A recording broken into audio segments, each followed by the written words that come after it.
In this tutorial video, I'm going to discuss how to use PuMA to compute the porosity of a material. Assuming the installation has been complete, PuMA should be able to be run from any terminal by simply typing the PuMA command.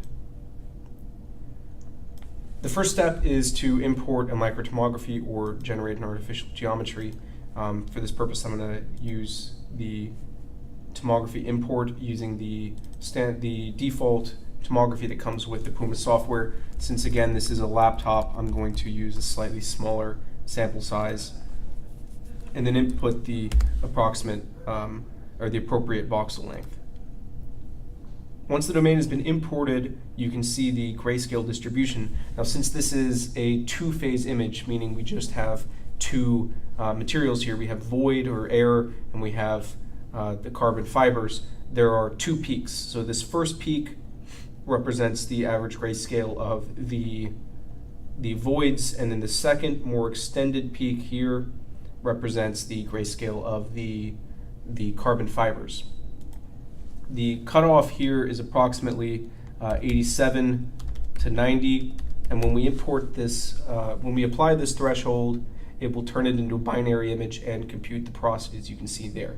You can adjust this and look at the sensitivity of the porosity to the grayscale threshold that's used, and you can see that in this case it's actually not too sensitive around slight fluctuations in the grayscale cutoff.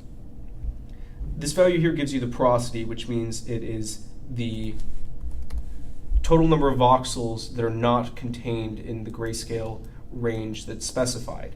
If you wanted to compute volume fraction, it would be 1 minus the porosity shown here. So if, for example, we had a material that was actually 3 phases or 4 phases, if we wanted to isolate a grayscale range between 87 and 120, and we apply that threshold, we see that in this case it doesn't really make much sense because this is a 2-phase material. But in the case that this were 3 phases, the porosity value here shows the amount of material that's contained outside of this range. So to compute the volume fraction within this range, it would be 1 minus the porosity. So you can see that there's about 3% of the domain is captured within this grayscale range. Now, in the case of porosity for an artificially generated material, often porosity is used as an input.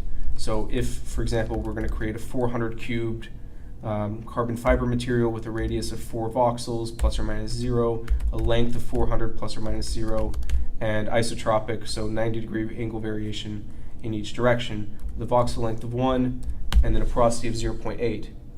You can see that it keeps creating cylinders until that porosity of 0.8 is reached.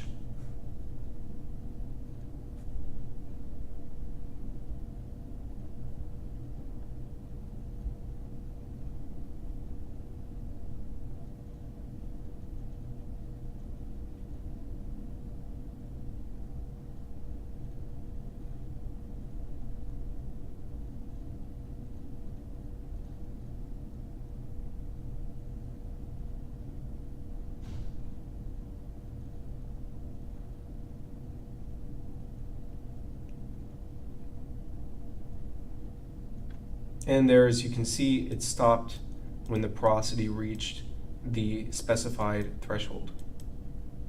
So that concludes the porosity aspect of the software. It's pretty straightforward. It's really just based on the threshold value that's chosen.